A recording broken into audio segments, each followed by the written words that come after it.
ആരെ വിവാദങ്ങളുണ്ടാക്കി നിങ്ങൾ തന്നെയല്ലേ പറയുന്നത്? ഞാൻ എനിക്കൊന്നും അറിയില്ല കേട്ടോ. കാരണം ഒരു കമ്മീഷനുണ്ട്, അത് പറഞ്ഞു. ഇനി ഗവൺമെൻറ് എടുക്കുന്ന തീരുമാനം അതാണ് നമ്മൾ കേൾക്കേണ്ടത്. അതെന്ത് തന്നെ ആയിക്കോട്ടെ. അപ്പം അതുപോലെ തന്നെ ഇതിൽ എല്ലാ സ്റ്റേറ്റുകളിലും ഒരു സിനിമയ്ക്കൊരു നയമുണ്ട്, അത് ഗവൺമെൻറ് ഉണ്ടാക്കിയിട്ടുണ്ട്. പക്ഷേ കേരള സ്റ്റേറ്റിന് അതില്ല. ഈ ഒരു സന്ദർഭത്തിലെങ്കിലും കേരള സ്റ്റേറ്റ് ആ നയം രൂപീകരിച്ച് ഇനിയും മുന്നോട്ട് പോവുകയാണെങ്കിൽ ഇതുപോലുള്ള അലിഗേഷൻസ്, നിങ്ങൾ പറയുന്ന അലിഗേഷൻസ്, അതിനിപ്പോൾ പ്രൂവ് ചെയ്യുന്നവർക്ക് ആ വ്യക്തി കുറ്റവാളി എന്ന് തന്നെയാണല്ലോ എല്ലാവരും പറയാറ്. അതാണല്ലോ ഇവിടുത്തെ ഒരു സിസ്റ്റം. എന്നെയും കഴിഞ്ഞ ആഴ്ച നിങ്ങൾ കുറ്റവാളിയാക്കിയിട്ടുണ്ടല്ലോ, ഞാൻ ആരുടെ പണം തട്ടിയെടുത്തു എന്നും പറഞ്ഞിട്ട്. അപ്പോൾ അത് എനിക്കറിയാം, ഞാനങ്ങനെ ചെയ്തിട്ടില്ല എന്ന്.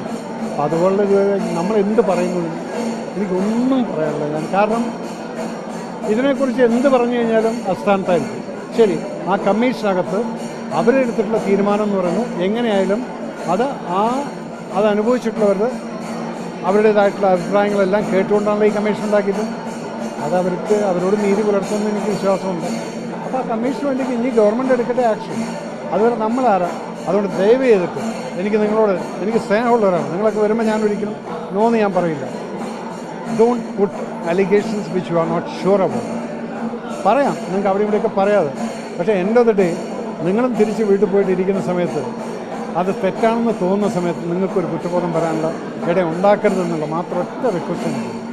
ഇത് കേൾക്കാൻ എല്ലാവർക്കും ഒരു സുഖമായിരിക്കും. കാരണം അത് നമ്മുടെ മനുഷ്യൻ്റെ ഒരു ഫീലിങ്സാണ്. മറ്റവനെ പറ്റിയുള്ള കുറ്റങ്ങൾ പറയുന്നത് കേൾക്കാൻ സുഖമാണ്. അതുണ്ടോ ഇല്ലേ എന്നുള്ളതല്ല.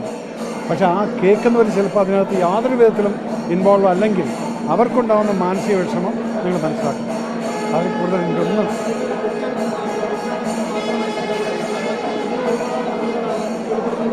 സമ്മതിച്ചു. നിങ്ങളൊക്കെ ഇതിന് മുന്നേയും വരേണ്ടതായിരുന്നു, അല്ലെങ്കിൽ വന്നില്ല. ഇപ്പം ഇങ്ങനെ ഒരു സന്ദർഭം വന്നപ്പോൾ എല്ലാവരും പുറത്ത് വരുന്നുണ്ട്. ഓക്കെ, അതിന് ഗവൺമെൻറ് എടുക്കേണ്ട ഒരു തീരുമാനമാണ്. ഗവൺമെൻറ് പറഞ്ഞല്ലോ, ഞങ്ങൾക്ക് കംപ്ലയിൻറ്റ് കിട്ടിക്കഴിഞ്ഞാൽ നിങ്ങൾ കേസ് വെക്കുന്നു. അങ്ങനെ ഉണ്ടെങ്കിൽ അത് ചെയ്യേണ്ടത് നമ്മളാരാ ഇനിയിപ്പോൾ അതിനെ ന്യായീകരിക്കാം. അതുകൊണ്ട് എനിക്ക് ഇതിൽ കൂടുതൽ ഒന്നും പറയാനില്ല. ദയവ് ചെയ്ത് എന്നെ വിട്ടേക്കണം. Thank you so much. God bless U.